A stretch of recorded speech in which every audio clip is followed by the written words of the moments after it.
probably someone who needs no introduction, but I'm going to give her one anyway. Erin Brockovich is a renowned consumer advocate and environmental activist who rights wrongs every day on multiple fronts. She's famous for taking on PG&E over groundwater contamination in Hinckley, and she sees the greatest challenge as trying to overcome deceits that end up jeopardizing public health and safety. Can you join me in welcoming Erin Brockovich to Energy Disruptors?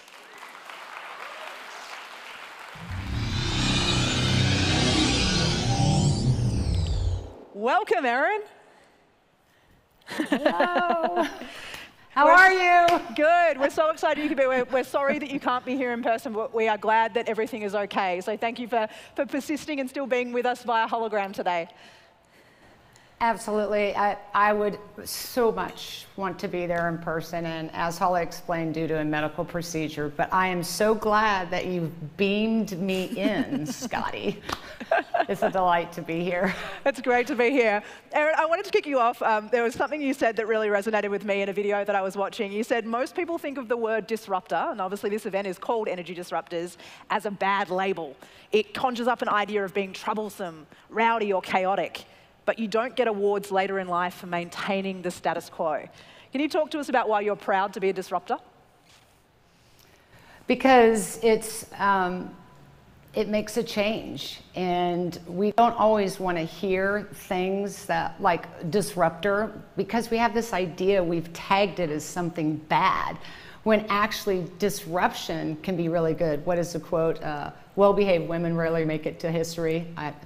But that you can make that change. Nothing changes till you change. And part of that change is being able to speak up when you see a wrong or something that is going to disrupt. And it doesn't have to be bad, it can be good, because sometimes things need to change, and they don't unless we disrupt or we speak up.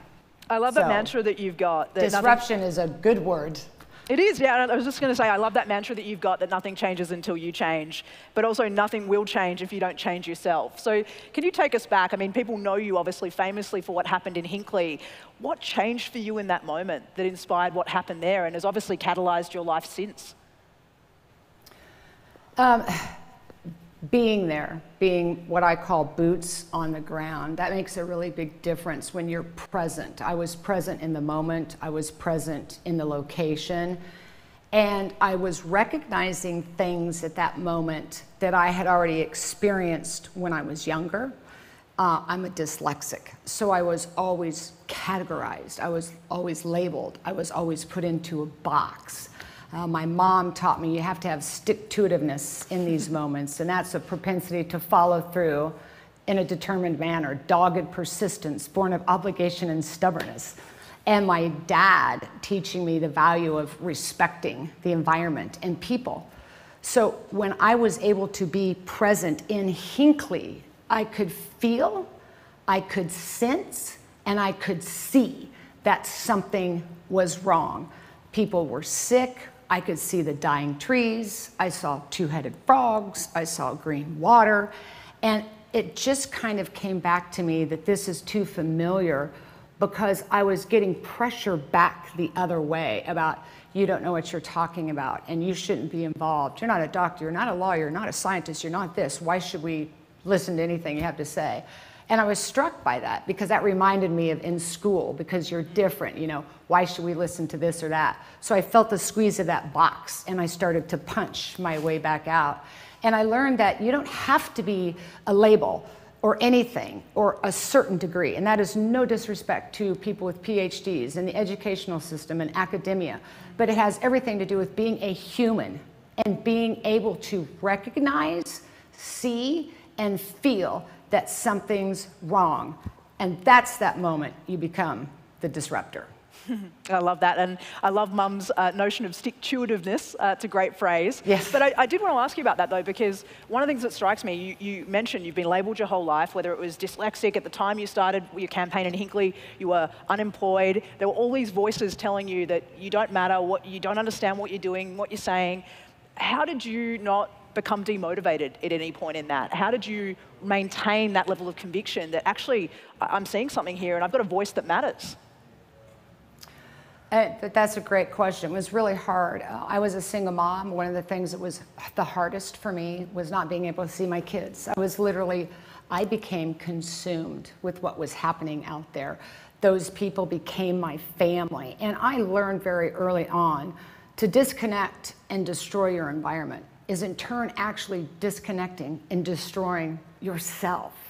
And I needed to feed my 3 children, and I needed to clothe them and put them through school and feed them. So I was often focused because I was driven. I needed to help my children. And I do, sometimes it's hard for me. There's an idea of this, badass. And that is, I can be in a moment, but the real Erin is human, like everybody else. And I have moments where I feel defeated. And what I do is I allow that to happen. And if I feel defeated or I'm exhausted and I keep fighting against it, it just gets harder and harder. So I allow it to happen.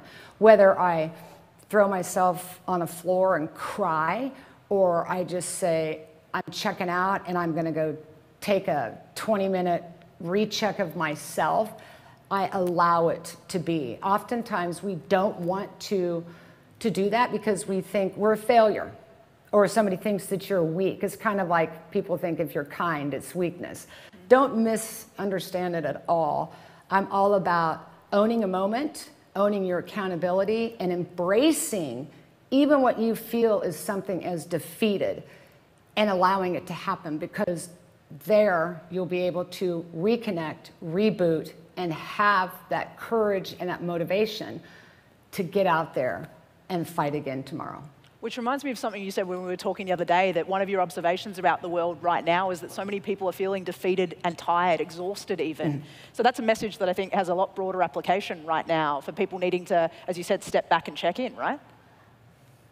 Oh, absolutely, and we are going through that transition, and I feel like everybody else did. It's like, oh my gosh, it's like, are we coming alive out of a dream? And we, as a world, experienced COVID, and I think it really set us down in a way that we are now kind of going, wow, what happened?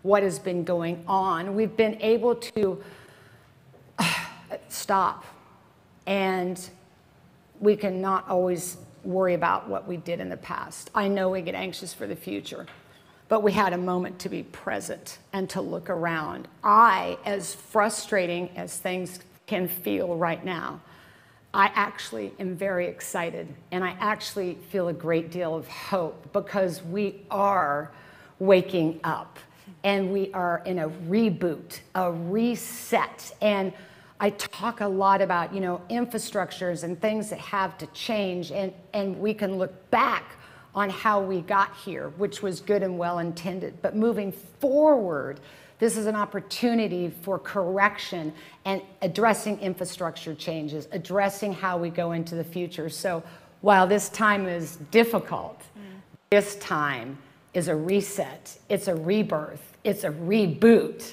and that is exciting. You mentioned being defeated a moment ago, and that can happen obviously due to setbacks. Sometimes that can happen by virtue of the sheer scale of the challenge you're contending with though, right?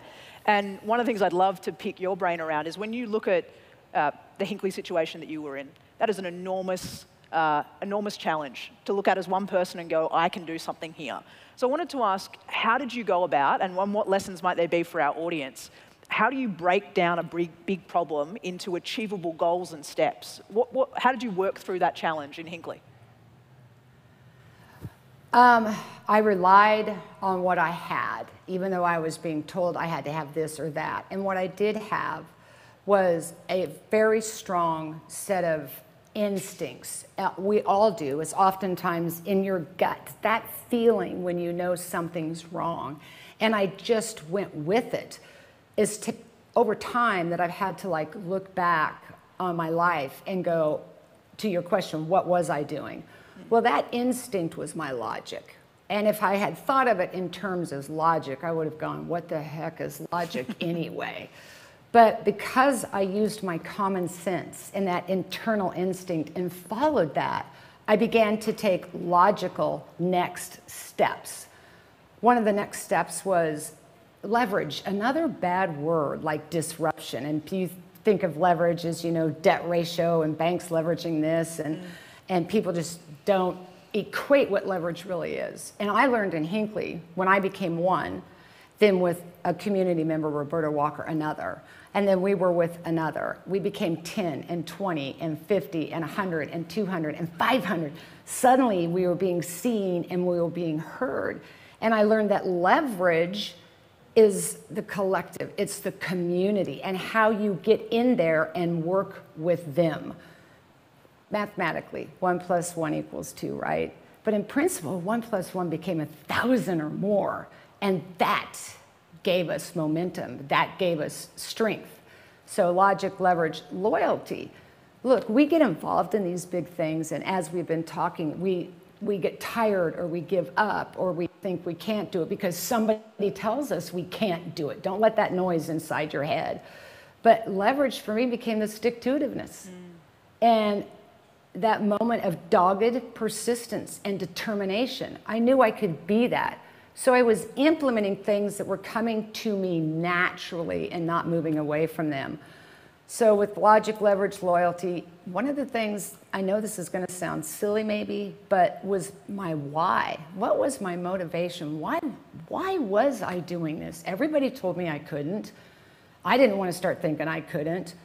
The people believed in me. I needed to believe in myself. And I needed to work. And my motivator, and I thought about it, wasn't because I thought I was going to set some world stage and uncover a big case and settle for the largest history, settlement in history.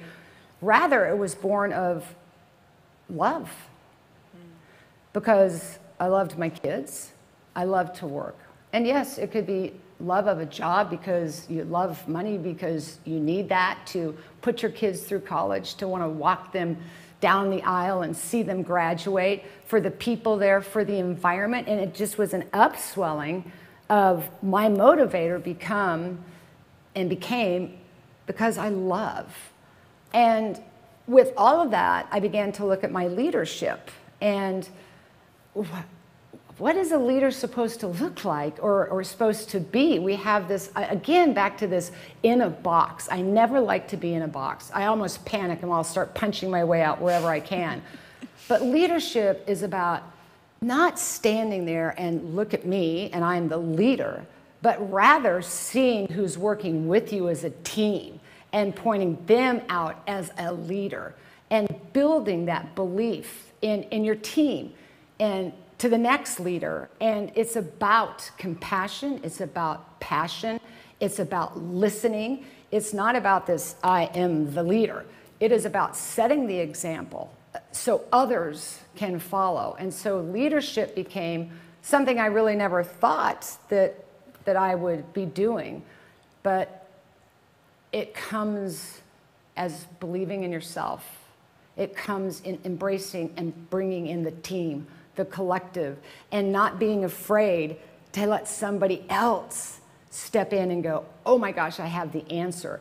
And acknowledging that and owning as a leader that you are perfectly okay with embracing, seeing, incorporating, and bringing in that next person into that role. When we were talking the other day, you touched on leadership and you spoke about how there are a lot of leaders who occupy corner offices and public office that leave a lot to be desired in the way that they lead. And you mentioned that some of the best leaders that you've ever met are people who we need to embolden the self-belief in, but also change our perceptions of what a leader looks like, because some of the best leaders you've met are mums, and it's not typically the role and title that we associate with leadership. How do you believe we need to change our paradigm on what a leader is? By observations. I'm big on observations, and oftentimes we're not present, but observation, being willing and open-minded to listen. I've learned so much about moms in these communities. And, when they first came to me, you hear outlandish stories of a kid being sick, or the water's a different color, or funny symptoms. And you're thinking, well, that just can't be. But to look at a community, why they would just make something up. So it became, again, being with them, noticing and observing what was going on within their children, listening. You know, when you listen, it's not meant to just have a response, but to listen to understand. And when you do, certain pieces come together. But I will tell you something about moms, and they're already natural born leaders. You know, moms are doing a whole bunch of things at once and dropping kids off and picking kids up and sick kids and doctors and schedule changing. But they, I have learned, have the greatest stick-to-itiveness I have ever seen. When a mom is backed up and when she is afraid for the health and the welfare of herself, her family, or her child has been effective, they take on stick-to-itiveness to a whole new level. And when they get together collectively as moms, they do not stop until the mission is accomplished. And that's something that's critical, and that's the follow-through.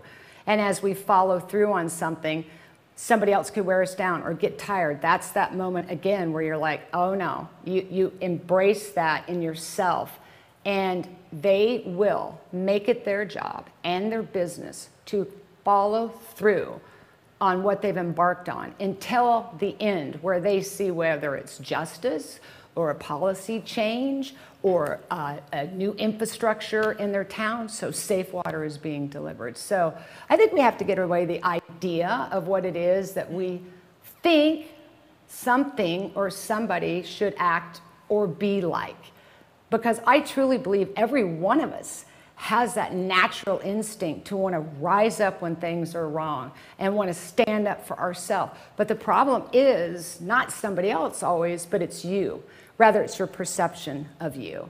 And so moms take a good long look at that, and they're in it for the long haul.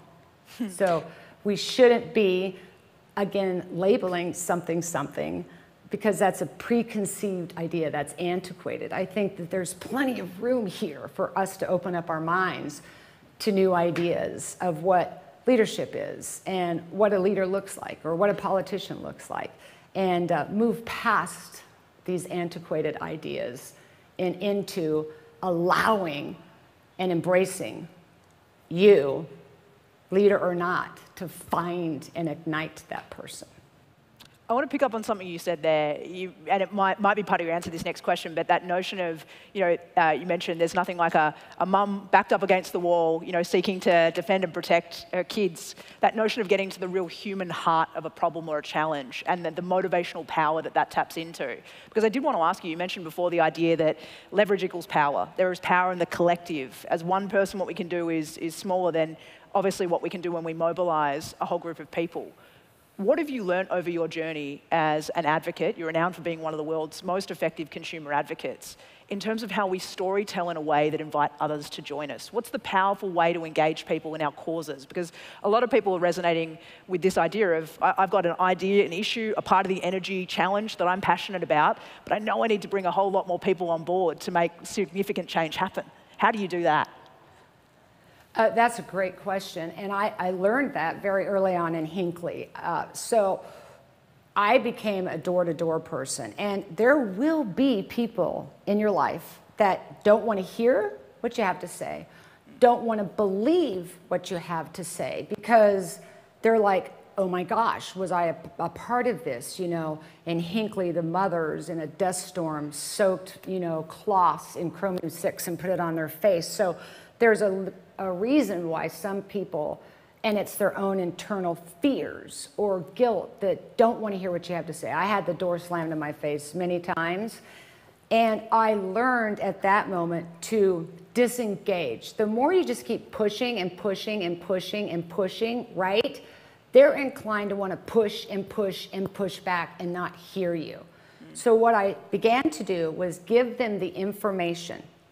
You can read it or not, but if you need to contact me, you can, and I'll be available. And just let it be. And 100% of the time, it may take them a month. Some people it took 6 months, but they slowly began to read things, to think things, to maybe talk to someone in the community, that they would come back and be willing to get involved. So I think it's a process of not pushing down on someone. You have to believe what I'm saying, or you have to be involved. Rather, as an advocate, being willing to share information so they're better informed, let them digest that, and give them the opportunity to come back to you and say, yes, I want to be involved. I wanted to ask you about how you sustain momentum. A lot of people think the story ends at Hinkley, and one of the things I've found fascinating reading about you and preparing for this interview is it certainly didn't. You know, you have been working ever since. You've got a process you went through, which I found really interesting, where you basically, you mentioned you got thousands of emails every week coming through from people who were concerned about things that were going on in their community. And you're a visual person, so you decided to data map it. And originally there were 300 dots that came up across your map, and nowadays there are 13,000. That speaks to the level of community challenge and people who are reaching out. How do you maintain that momentum? Because it wasn't one fight, it's been a lifelong commitment. And for a lot of people who are looking at goals like 2050, you know, we've got to have a notion of the idea that this is a marathon, not a sprint. How do you frame that for yourself and tackle a challenge on a long-term sense? Kind of what you did, just explain there, as it's the challenge and the momentum and how you go about creating that long-term sustainability, if you will, because otherwise you can just run yourself out. One of those is, again, it began with me, my interpretation of my stress and how I could deal with it. So there was too much information coming in. And I needed, as you said, I'm visual, I needed them to see me and I needed to see them. What could I do where I could bring them together, which is why I created Community Health Book, the map that I have, and get out to people. You can report here. See, oftentimes the people in these communities don't know where to go or who to call. This gives them a place to collectively meet together where I can begin to see patterns and what's being established. So I have learned kind of my own formula, if you will, my observations, how I'm dealing with my stress and my perception of that observation, which will lead me into planning. And what does that planning consist of? How do I bring them in? Maybe a map, encouraging them to do Facebooks. You know, when Facebook came about, everybody had a place to join, and now suddenly we're like, oh my gosh, that happened to you, even though you live over here, it happened to me. And there was a common denominator for them to all congregate and begin to find out what was happening. So, and then it's about being prepared. And this is something that we oftentimes don't do. Somebody recently asked me, I was actually a state Supreme Court justice, what is the best thing we can do and the worst thing we can do in regards to the environment? The best thing is have a plan and be prepared, but be realistic about the goal and the plan that you were setting. And if it's a decade-long plan, the follow-through, make sure you implement each step and follow through to the next one, because you'll ultimately make that goal.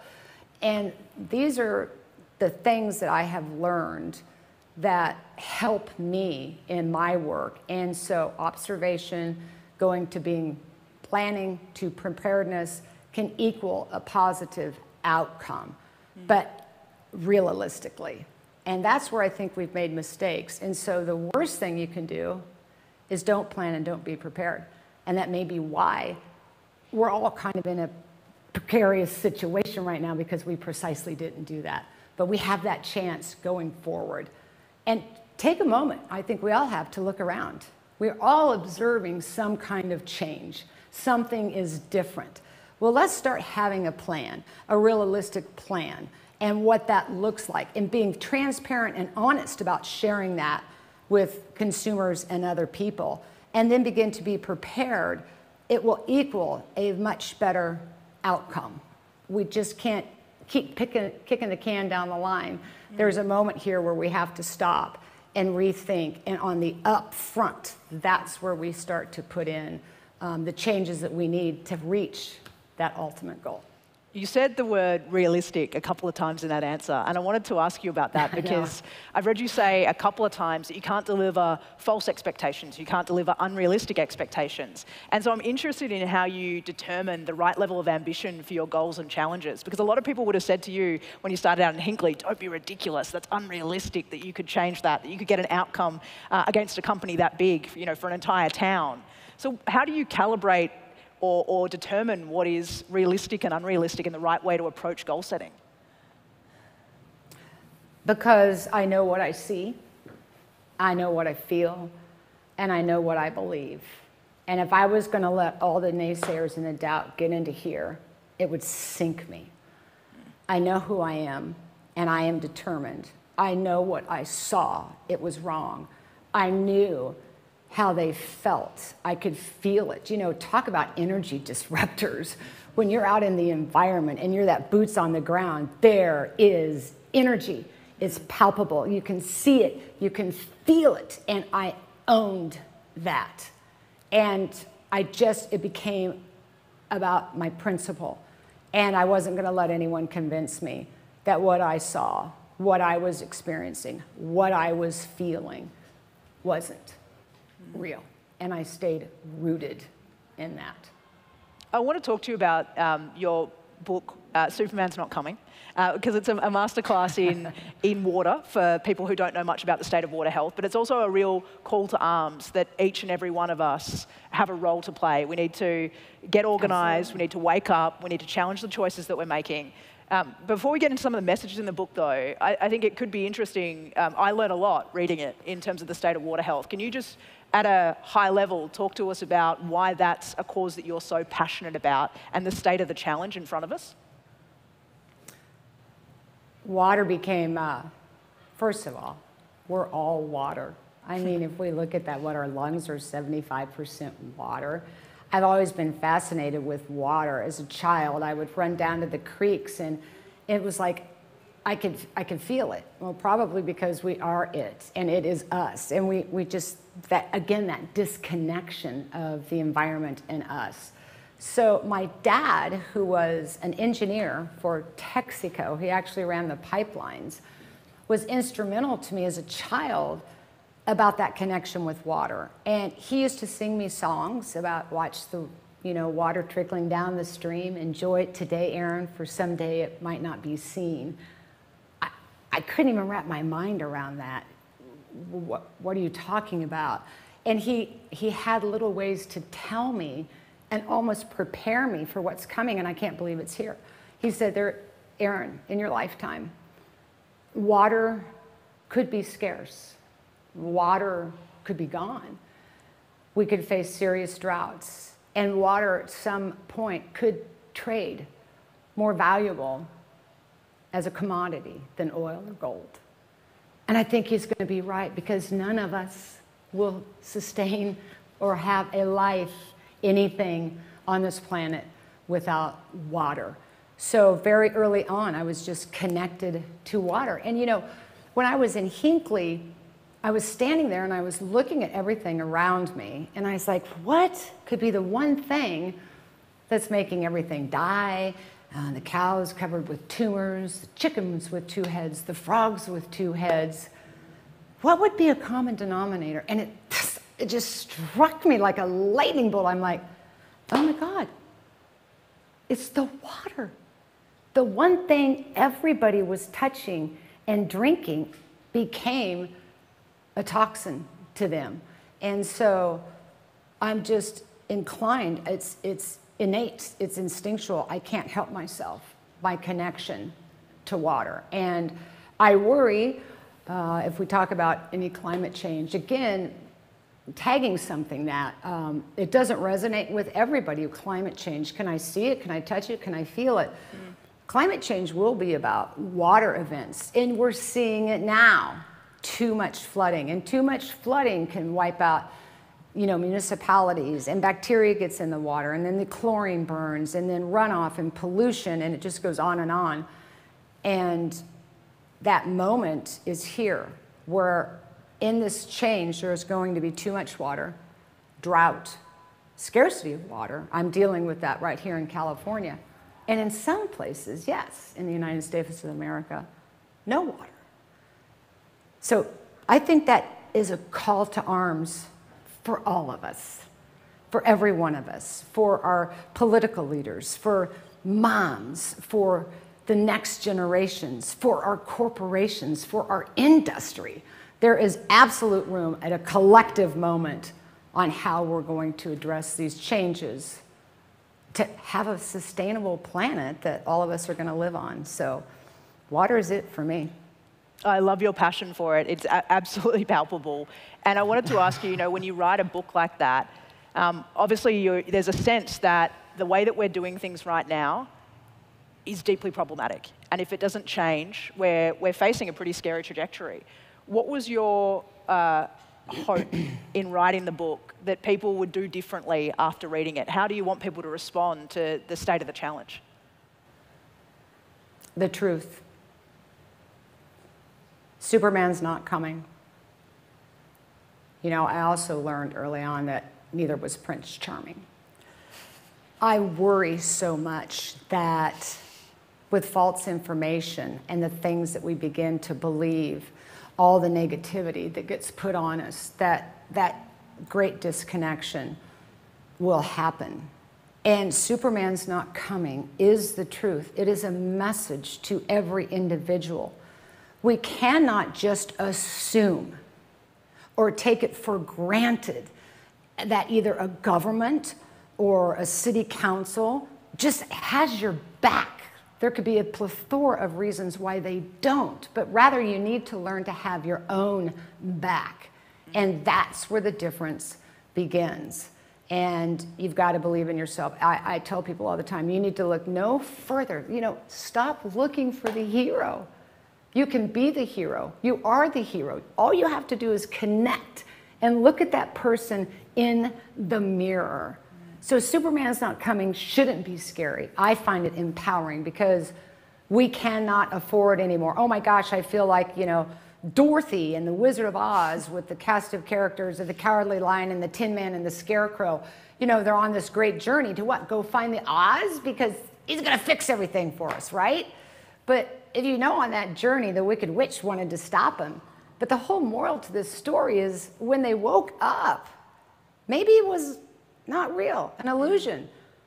Wow, here I am on an illusion almost, in a hologram. But did we get comfortable? Did we become complacent?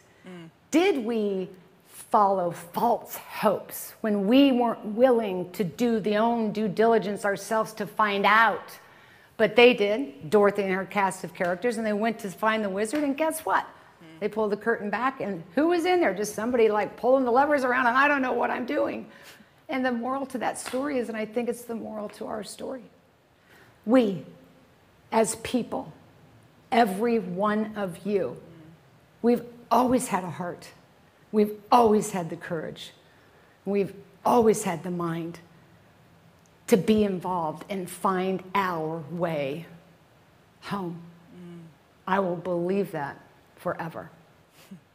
I love that, and for our audience who are here yesterday, it reminds me a little bit of what Nikki was challenging us on too. You can't be judged for the actions of generations before you, but you will and can be judged for your own inaction, and that call to action there that Erin just reinforced so eloquently. Erin, you touched on something there that just struck me that, when you started your work as a consumer advocate, activist, not that you necessarily knew it by those words at that time, I'm sure, in the 90s, it was pre-Y2K, it was pre-social media. You mentioned misinformation and the challenge of that in your answer there. How much has the game changed in that regard with technology, with this whole fake news and the war on truth that we've got going on at the moment? Again, wow, what a great question. Yeah, back in the day, look, I was 31 years old when I started my work in Hinckley. I'm now 62 and the grandmother of 4. So I was on the big brick cell phone. I thought I was pretty badass. Just I wanted to let you know that. And then to get one in the car that was a little more compact. But because I didn't have all the social media, mind you, I still had Google, but oh my gosh, even back then, the computers, remember how big and deep they were? You could barely fit them on your desk. I had to find a way to find information. So that meant I had to go to the state agencies. I had to go to the municipalities. I had to go to the Department of Environmental. Where could I find this information? So I had to, on my own, go find it. I had to go dig for it. But once I was there and I actually had the boxes and I read the information, I was like, oh my gosh, who knew? And we've moved so far into technology, now we think that archive box is antiquated.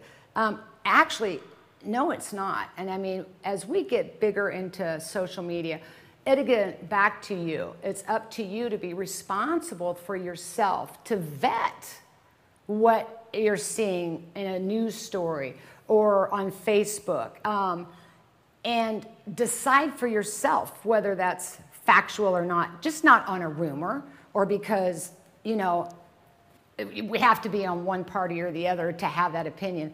Stop that. Woulda, coulda, shoulda. It's incumbent upon us. It's incumbent upon you. When all this social media is upon us now, not everything will be factual or believable. So you yourself go do the work. And that's what I did in Hinckley. And I went back to the source. It's funny, I'm a dyslexic, but I figure things out by going back in time. And that's precisely what I did in Hinckley. That's what I uncovered in one of the documents that talked about the hexavalent chromium was still 5 ppm, which I knew was hazardous waste. The document was dated 1991, and they had calculated 90% of the chromate had already been removed via agricultural and domestic water consumption. And I'm like, wait a minute. If it's that bad in 91, what was it in 81? What was it in 71? What was it in 68 when this community was thriving? And lo and behold, going back and doing my own vetting and search, I found the document. And it was 58 ppm when it hit the ground. Wow. Right there became that moment where now the connection could really be made between a chemical, what it had done to the water, and what it was doing to public health and safety. Now you can access some information online. You can do FOIA requests. It takes time. I'm not necessarily the most patient person on the planet. So I'd rather just get in my car and make a drive and go to that location and do the work. So we're always looking for a shortcut. And sometimes all of this great technology, and I love it, and it is invaluable, but at the same time, it can get you bogged down and can get you confused. Roll your sleeves up, go back to the old-fashioned way, and go find that information. Back yourself up. It isn't always about this moment going forward. Take a little look back in time, back in history. There's great clues there that can lead you to where I am today or into how we get to the future. So it's a great thing. It's been a bit of a double-edged sword. And what we're really utilizing it for. So when you get to that moment and you're like, I don't know if I believe that, or you're seeing something on Facebook and you're like, can that be real? Go find out. Go find out for yourself. Because it's at that moment you'll be able to make the right choice, and certainly the right choice for you. Because now you've seen it, you've read it, you've touched it, you believe it, and you're rooted in it. I love those points around being a more critical consumer, making sure we're looking back in time, but also the idea that the shortcut isn't necessarily always the right route. Erin, I wanted to ask you, when we were talking the other day, you spoke about how passionate you are about local level decision making. So local government, local communities. We're going to have a panel later this afternoon about the future of Calgary and the notion of the importance of the city, but also community and the fabric of our community in the future of the energy conversation and certainly in the future of this great place. Why are you so passionate about local decision making in particular? Because you've said that it's the issues that most impact the average person are made at that level. Back to Superman's not coming. The rest of the title is that while it's about our water crisis, it's about what we, the people, the individual, no matter where you are in the globe, can do about it. And again, whether we think that, oh, just magically federal oversight will fix it. I'm sorry, the stool's kind of spinning. I'm about ready to fall off of it. You're doing that well. Federal oversight will fix it, or state, or a neighbor. oftentimes permits and the actual events begin in your own backyard, at your own city council. Now, I could be mad at city council and blame them for certain things, but here's the thing. Oftentimes they're in there and they don't know what's going on, guess what, until we show up. You know, we had a situation like that happen out here with a case, and we got all the people together, and city council wasn't moving on an order. And because if they don't hear from the people, well, if the people aren't upset, why are we going to do that? Until we brought 2,000 people in. All of a sudden, you could see these city council members going, oh, I had no idea this was going on. That's right, because we need to show up. And that's where the permit began to initiate a cleanup order. I share it in my book, and I've seen it happen across the country. We can't wait anymore. We can't wait anymore to assume that somebody else has it. We need to show up. So while Superman's not coming, it isn't just about a national water crisis, which for me is going to be everything, because none of us are anything without water. But it's about you, your perception of yourself, and getting involved, making it your business to ask a question, not being afraid to ask a question. You know, we're afraid to ask questions because somebody's going to think you're silly or stupid or throw something out there at you. Who cares? Get back to you. Take everything and turn to you. As I said in the beginning, nothing changes till you change. And stop being afraid of yourself. Stop being angry at yourself. Stop second-guessing yourself. Embrace yourself. Good, bad, indifferent, whatever, just, it doesn't matter. What matters is internally that you can turn that clock on. You can activate and become your own motivator by embracing even your bad stuff. I'm so flawed, it's ridiculous. Everybody has a flaw. But the thing of it is we're always moving away from the reality of ourselves being imperfect because we're afraid of what somebody else is going to say. They have just as many problems, if not more, than you do. So own who you are. Be accountable for what you've done. Whether it's something that you're not necessarily proud of, but own it. And move past that and see the imperfect beauty of being a human and reactivating yourself. So it's about shedding all the negativity, shedding preconceived notions or ideas so you're present and open. I oftentimes relate things in the environment to us, and what I just said reminds me of a caterpillar. In nature, a caterpillar must dissect itself first in order to morph into a butterfly.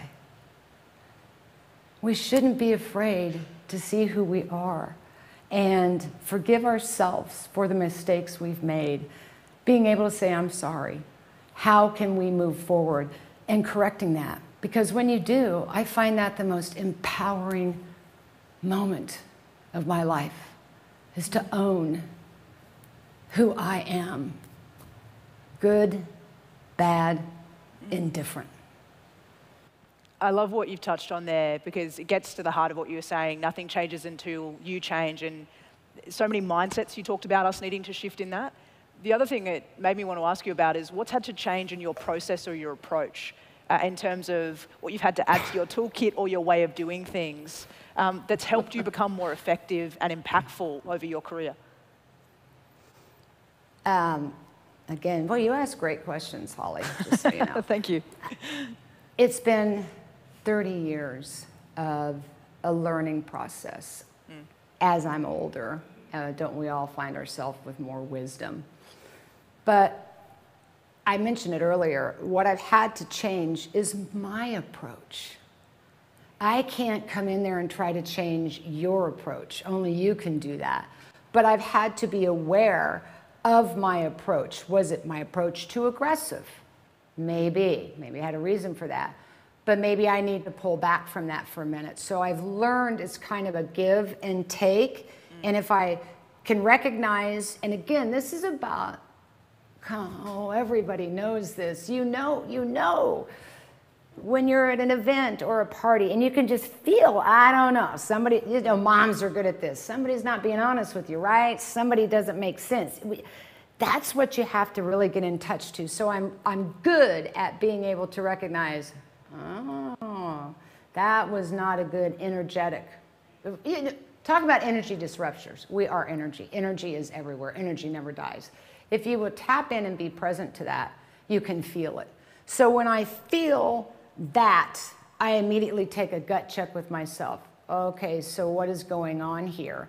And I'm able to immediately say, okay, so I'm feeling, did I offend you? You kind of seem distant. And the minute I let my guard down, hey, did I do something wrong? They let their guard down, and then a conversation can begin. So I have learned a lot over 30 years, and I have had such a unique perspective on the ground, being there with people. And how can I now pass that on so we could all begin that process? And so it's about recognition of how I am. I can't come in. You know, somebody the other day said, you're a great activist. And I'm like, okay, but activist, here we go with words again that have this idea of what, like disruption, that I'm coming in to tell you something. Rather, I want to be an advocate where I'm coming in to share something so we can together talk about what's going on and how we can move forward. So the biggest thing that I have learned, and I kind of said it earlier, is owning my own mistakes, owning the times where I've lipped off maybe or offended someone, and back away. And don't think because you've backed away, that's weakness. I think the moment you realize you need to disengage and give that some space and some respect, that's where the table will turn. And it doesn't mean you're weak. What it does mean is you've found your strength. And when you do, you'll know how to break through that brick wall. I love that. Erin, our time is rapidly drawn to a close. I have one final quick question that I wanted to ask you. I feel like you know you've really made an impact on the world when your name becomes a verb. And to Erin Brockovich, something has become a verb. So your name is used now as advocating for a cause without giving up. That's to Erin Brockovich something. What would you love to encourage our audience to go and Erin Brockovich after listening to this chat? Encourage them, meaning like what to do in their life, or what to go do out in the world. You know what you see. You know what you feel. You're going to know when to react and when that moment is there. It was like that moment in Hinckley, where you can bring it all in and bring it all home. And for me, that's to Erin Brockovich. I am you, you are me, we are all together, right? Should I break out into a Beatles song? To Erin Brockovich, it means to be you. I said from the moment, if you light that fire within and you believe that, Erin Brockovich, I would take that, what you said, to a verb, to go Erin Brockovich it. That makes me happy because tag, you're it. You already were it. So go Erin Brockovich him. Responsibility accepted. Can you join me in giving EDU thank you to Erin Brockovich? Thank you, Holly. Thank you so much. I'm so sorry I'm not there, but thanks for beaming me in.